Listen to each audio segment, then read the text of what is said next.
Saludos amigos, bienvenidos nuevamente a Edición Nocturna. Soy Miguel Guerrero, estoy encantadísimo de estar nuevamente con ustedes en sus hogares y hoy tengo un placer adicional. Tengo conmigo, como para todo el programa, a la señora Rosa N.G. La señora Rosa N.G. es una conocida diplomática e intelectual de la República Dominicana, quien fue la responsable de todo el trabajo previo al establecimiento de relaciones formales y plenas entre la República Dominicana y China continental. Así que me place saludarla y desearle muy buenas noches. Gracias por Miguel. estar conmigo y aceptar nuestra invitación. Gracias por tu invitación. ¿Cuán difícil fue el trabajo previo para allanar el camino al establecimiento de relaciones?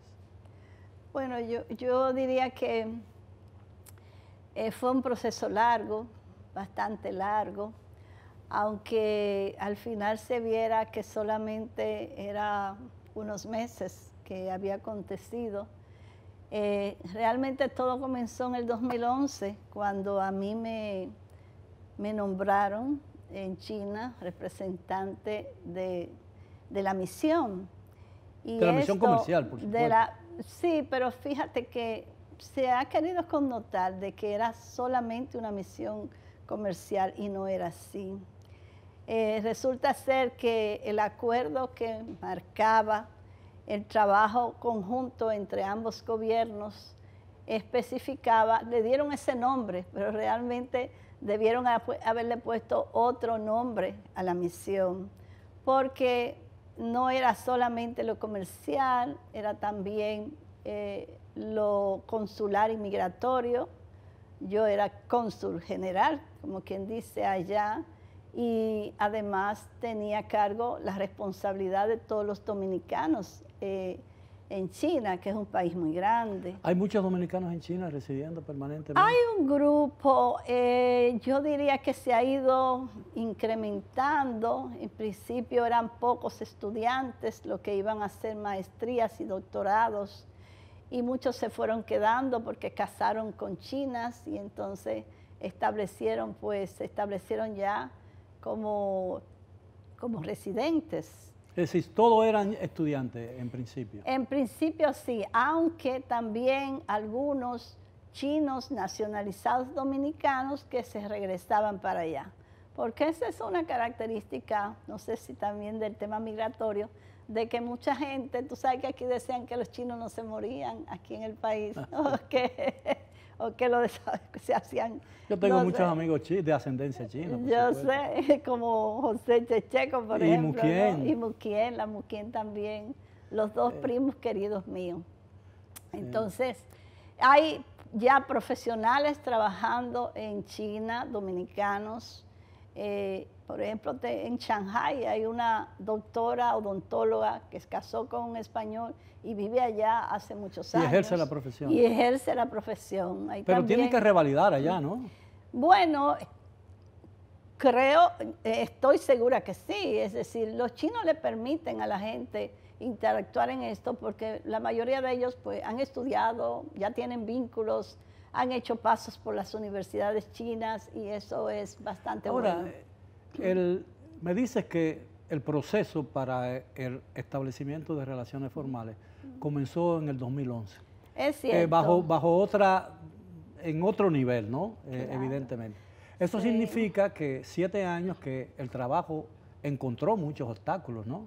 Así es. ¿De qué naturaleza?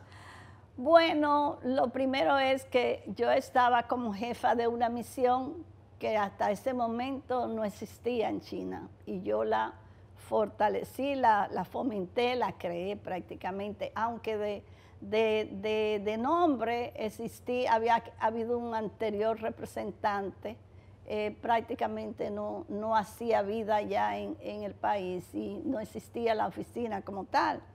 Entonces yo creé la oficina y yo fui con el mandato expreso de trabajar para elevar el nivel de las relaciones entre ambos países. ¿Encontraste mucha resistencia de parte del gobierno chino? No, de parte del gobierno chino no, pero de parte del gobierno dominicano en cierta forma, o de algunas instancias del gobierno dominicano, era lógico y normal, porque nosotros teníamos relaciones era con Taiwán y no con China. Entonces yo tuve que nadar muchas veces en esa situación. En China, fíjate que a mí hasta me acreditó un vicecanciller cuando yo llegué allá. Y fueron siempre muy amables y atentos, aunque el protocolo chino debe decir de que es realmente un protocolo muy especial, muy rígido, y yo me fui ganando la confianza, que era lo que realmente ¿Qué exigían iniciaba. ¿Qué exigían los chinos como condición? Para el establecimiento de relaciones. No, en un principio los chinos no estaban interesados en hacer la relación con República Dominicana. Los chinos habían estado muy interesados hasta el 2008, porque desde los años 90, desde mucho antes, China quería que República Dominicana formalizara la relación diplomática con ellos, pero resultó ser que en el 2008 China ya entra en un acuerdo con el Kuomintang que estaba dirigiendo Taiwán, y a ese acuerdo, aunque muchos líderes me decían no hay nada escrito, Rosa, lo cierto era que había un acuerdo de honor entre las autoridades del Kuomintang en ese momento. Sí, era un país y dos sistemas, ¿no? No tiene que ver con el tema de un país, dos sistemas, tenía que ver que los chinos tienen hoy día su objetivo básico de crear la reunificación entre Taiwán y China, porque ellos consideran que Taiwán es parte de China.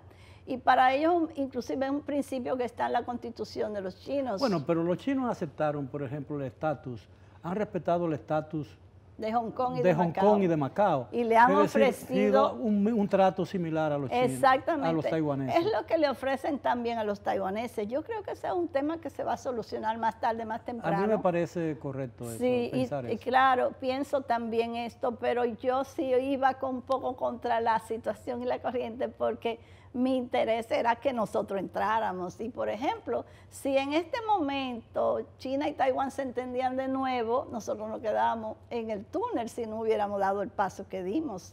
Por eso, para mí, era fundamental que nosotros tomáramos las iniciativas y trabajar en ese sentido. El Partido Independentista, ¿no?, el que ha estado insistiendo en la separación, perdió las elecciones legislativas últimas. Así es. Y todo parece indicar que el Kuomintang va a retornar al poder.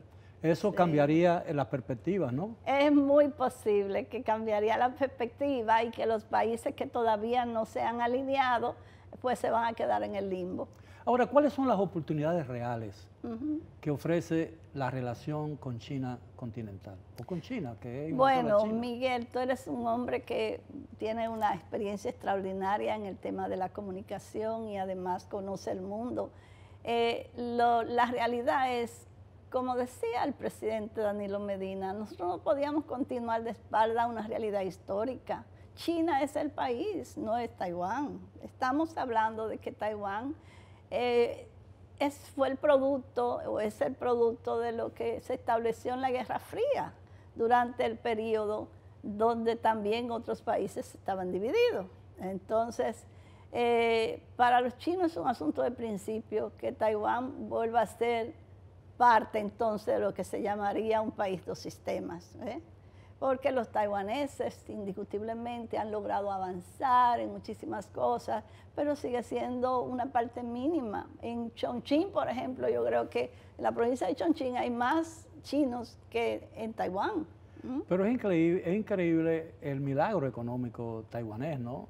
Sí. Un país amenazado por una potencia militar y económica. No. Porque, bueno, siempre vivieron bajo la amenaza de una confrontación. Yo no lo veo así. Lo que hay que ver es que después que terminó la guerra, la Segunda Guerra Mundial, los países quedaron, que el mundo quedó dividido de manera, digamos, bipolar. Y a fin de cuentas, los aliados, Estados Unidos y los aliados, se emplearon a fondo para apoyar países como fue el caso, por ejemplo, de Japón, Ahora, todo el mundo, como fue el caso de Alemania Occidental y como lo que fue también Taiwán. los economistas entienden y muchos analistas políticos entienden que el país dio el paso que no podía dilatar más ese paso. Sin embargo, muchos critican la forma en que se produjo ese caso, ¿no? Cómo un matrimonio de 70 años terminó de una manera tan brusca, ¿no? Especialmente porque el primer ministro estuvo aquí días antes del anuncio de rompimiento, estuvo el canciller, vino un barco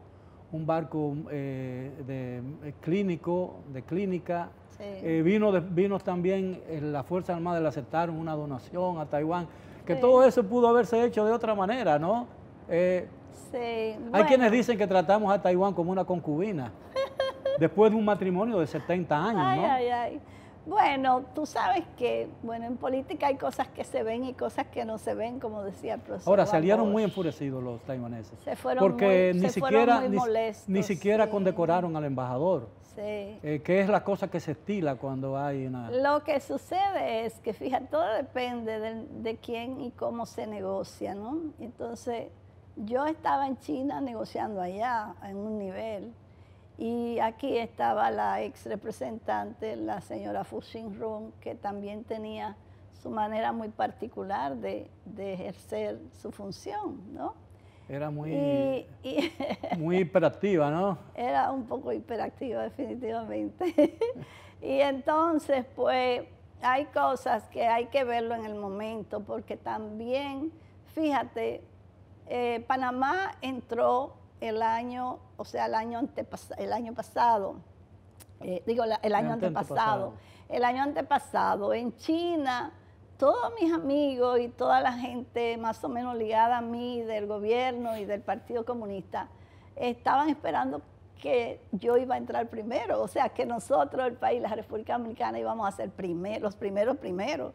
¿Por qué? Porque en mi ejercicio, durante los 7 años que estuve allá, yo realmente avancé muchísimo, ya tenía prácticamente un reconocimiento. A mí me trataban como una embajadora en China. Y eso hacía creer que vamos a ser los primeros a avanzar. ¿Cuáles fueron las principales dificultades que confrontaron? Ya usted no pertenece al Servicio Exterior Dominicano en China, ¿no? Porque ya... No, yo estoy aquí adscrita a la Cancillería. Bueno, adscrita a la Cancillería, pero nada tiene que ver ya con las relaciones con China. ¿Cuáles fueron las trabas que tuvo que superar el país? ¿Y cuáles fueron las exigencias que puso China? Sí. Bueno, la exigencia que China puso básicamente era el reconocimiento de una sola China. Y obviamente que no podían estar Taiwán y China al mismo tiempo, bueno, inclusive ni que Taiwán se quedara con una oficina comercial como si hubiesen querido los taiwaneses probablemente. Era una nueva disposición, ha sido parte de una nueva política, de una nueva visión y de una nueva estrategia de parte de las autoridades chinas. Todo esto cambió a partir de que el presidente Xi Jinping asumió el poder en China, porque anteriormente, pues, los chinos inclusive hasta le permitieron a los taiwaneses tener de nuevo oficinas comerciales en todos los países. Esa era parte de la negociación interna que ellos llevaban justo para lograr la reunificación pacífica entre ellos en el estrecho. Ahora bien, en el caso nuestro, pues teníamos obviamente que dejar a Taiwán y demostrar que lo dejamos realmente. Si usted me lo permite, tenemos que hacer una breve pausa, regresamos después de ella. Por favor, continúen con nosotros aquí en Edición Nocturna.